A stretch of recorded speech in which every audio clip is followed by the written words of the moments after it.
জয়নাল আবেদিন শিশির, আপনাদের দলের বিরুদ্ধে অভিযোগ যেটা আছে যে শুরু থেকে বলছে যে আমি শহীদ ওসমান হাদিও একই কথাই বলেছে যে এনসিপি আওয়ামী লীগের মতো আওয়ামী লীগ যেমন ৭১কে তাদের কুক্ষিগত করে ৭১কে তাদের রাজনৈতিক উইপন হিসেবে ব্যবহার করার চেষ্টা করেছে, এনসিপি একই কাজটাই করছে।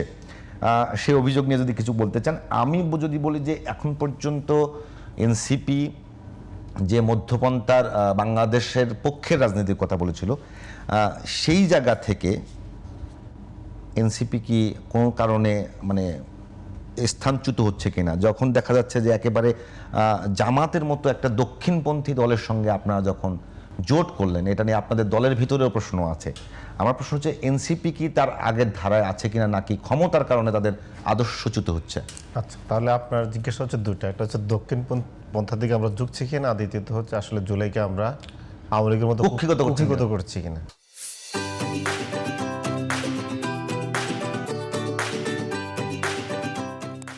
দেখেন, আসলে আমি মনে করি এখানে কুক্ষিগত শব্দের জায়গা যদি আমরা সবাই মনে করি যে ধারণ করা, তাহলে এটা সবার জন্য ভালো। দেখেন, আমরা যে জুলাইটা বাংলাদেশে নিয়ে এসেছি, এই জুলাইটা যদি না হতো আমাদের এই মানে কি হতো চিন্তা করেন আপনি। দেখেন, এই জুলাইয়ের অংশীদার বিএনপি, আমাদের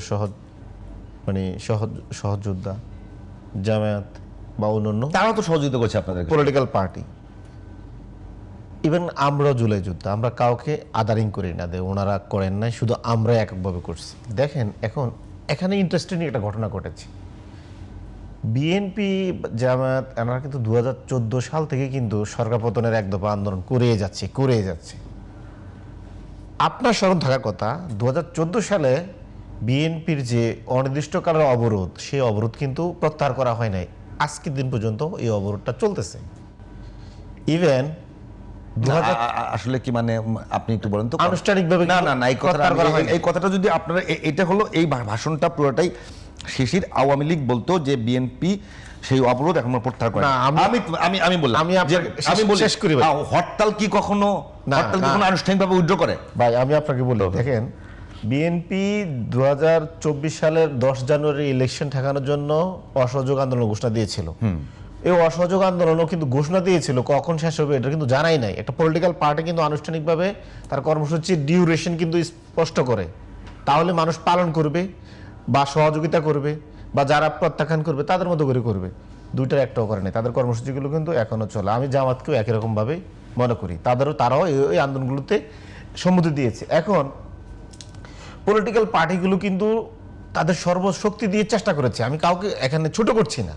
বিএনপি তার সক্ষমতা অনুযায়ী সর্বোচ্চ চেষ্টা করেছে, জামাত তার সর্বোচ্চ শক্তি দিয়ে চেষ্টা করেছে, তার 11 জন নেতা, সিনিয়র নেতাকে হারিয়েছে। একটা টিমে যদি খেলে তো 11 জন। বিএনপিও অনেক, তাদের 7,000 নেতা কর্মী ক্ষয়ক্ষতির শিকার হয়েছে বা খুনের শিকার হয়েছে। এখন তারা কি সফল হয়েছে? হয় নাই। কেন হয় নাই? কারণ আসলে পলিটিক্যাল আন্দোলনে এদেশের মানুষ সাড়া দেয় নাই। বরং আমরা যখন শুধুমাত্র কোনো উদ্দেশ্য ছাড়া স্বৈরাচার পতনের দিকে আমরা গেলাম, মানুষ আমাদেরকে মনে করলো না, এখানে সাড়া দেওয়া উচিত। সবাই সাড়া দিয়েছে, বিএনপিও দিয়েছে।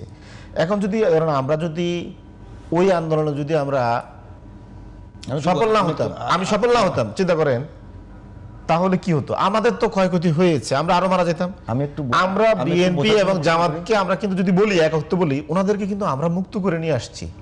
জামাতকে আমরা মুক্ত করেছি, বিএনপিকে মুক্ত করেছি, মানে তাদের সহযোগিতা ছিল। আমি যদি আপনাকে আমরা জুলাইটাকে এই কথাটা আমরা জুলাইটাকে বোঝার জন্য ধারণ করি, শিশির বোঝার জন্য এখন ধারণ করি, আপনি বলবেন, আপনি শোনা বোঝার জন্য।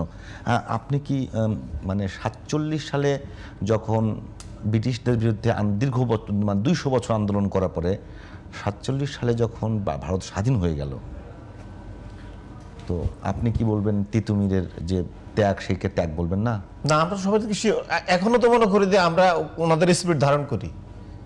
আমি এখনো তিতুমিরকে, আমার কাছে সিরাজউদ্দৌলাকে, আপনারা কি তার হাদির কথাই ঠিক হয়ে যাচ্ছে? আপনার না, আমরা মনে করি যে আওয়ামী লীগের মতো 71কে এখানে আপনার একটা জিনিস মনে রাখা উচিত, জুলাইকে আসলে আমরা ধারণ করতেছি, অন্যরা ধারণ করতেছে না। তাদেরকে বলেন বেশি বেশি করে জুলাই ধারণ করার জন্য, তাহলে এককভাবে আমাদের তো মানে চাপ নেওয়ার দরকার নাই। ওনারা যদি একটু চাপ নিতেন, জুলাই কেন্দ্রিক যে মানুষের প্রত্যাশা ছিল বা প্রাপ্তির আশা রেখেছিল, এটা তো ওনারা পূরণ করছেন না।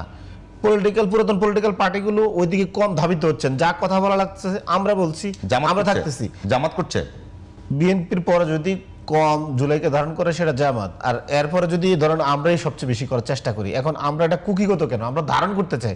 আমরা বিএনপি জামাতকে বলবো আপনারাও আরো বেশি বেশি জুলাইকে ধারণ করেন। এখন ওনারা যদি সে পরিমাণ ধারণ না করে আমরা ধারণ করি, আর যদি বলা হয় আমরা কুকিগত করি, এগুলো খুব দুঃখজনক। আপনি কাউকে কি নিষেধ করা হয়েছে জুলাইকে ধারণ করার জন্য? না, জুলাইয়ের প্রত্যাশা বাস্তবায়ন করার জন্য?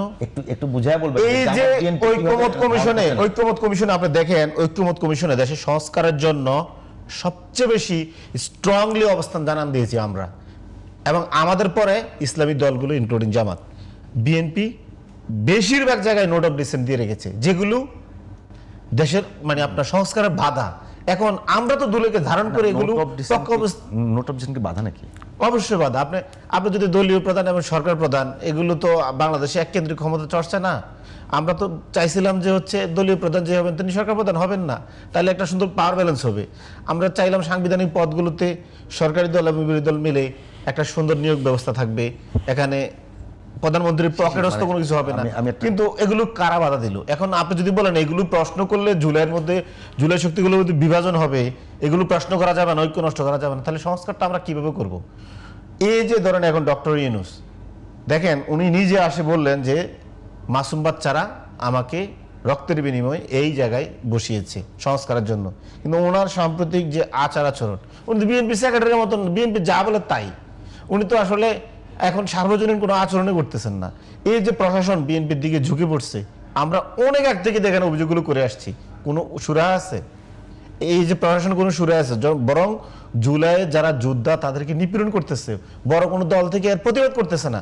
গতকালকে যে আপনার হচ্ছে হবিগঞ্জের যে মেহেদি, সে তো হচ্ছে আপনার ফ্যাসিস্ট বিরোধী আন্দোলনের সময়, জুলাই আন্দোলনের আগেও সে অনেকবার নির্যাতিত হয়েছে। এছাড়া তো আজকে থেকে না, তার বিরুদ্ধে কোনো বড় কোনো দল থেকে কোনো স্পষ্ট বিবৃতি আসছে?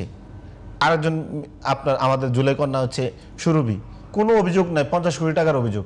এই যে পুরাতন এস্টাবলিশমেন্ট জুলাই যোদ্ধাদেরকে উল্টো নিপীড়ন করতেছে, আর বিদ্যমান পলিটিক্যাল পার্টিগুলো সেটাকে এন্টারটেনমেন্ট করতেছে, এনজয় করতেছে। তাহলে আপনি মনে করেন জুলাইকে যদি আমরা ধারণ না করি, এই জুলাই যোদ্ধারা কোথায় যাবে? এদের সুরক্ষাটা কোথায়? ডক্টর মোহাম্মদ ইউনূস এখন পর্যন্ত জুলাই আন্দোলনের সুরক্ষা দিতে পারেন নাই, আইনি ভিত্তি দিতে পারেন নাই। গণভোটে আমরা হা জয় যুক্ত করলে এটা আইনি ভিত্তি হবে। তাহলে উনি তো আমাদের সাথে প্রতারণা করলেন। ওনার তো উচিত ছিল ক্ষমতায় বসে আগে হচ্ছে জুলাইকে সংরক্ষণ করা, এটা আইনি ভিত্তি দিয়ে দেয়া। উনি তখন কি করলেন? পলিটিক্যাল পার্টিগুলোর পকেটস্থ হয়ে গেলেন। পলিটিক্যাল পার্টিগুলো সকালে বিকালে ওনাকে প্রতারিত করেছেন, আর উনি নিজেকে সুশীল, আমরা রক্ত দিয়ে একটা বিপ্লবী মোড়ে সরকার গঠন করলাম, আর উনি হয়ে গেলেন পলিটিক্যাল পার্টির একটা সুশীল গভর্নমেন্ট। এগুলো তো আপনার জুলাইয়ের সাথে যায় না। এখন জুলাইকে তো আমাকে ধারণ করতে হবে, কারণ আমি জুলাই করেছি, আমি আমাকে ধারণ করতে হবে।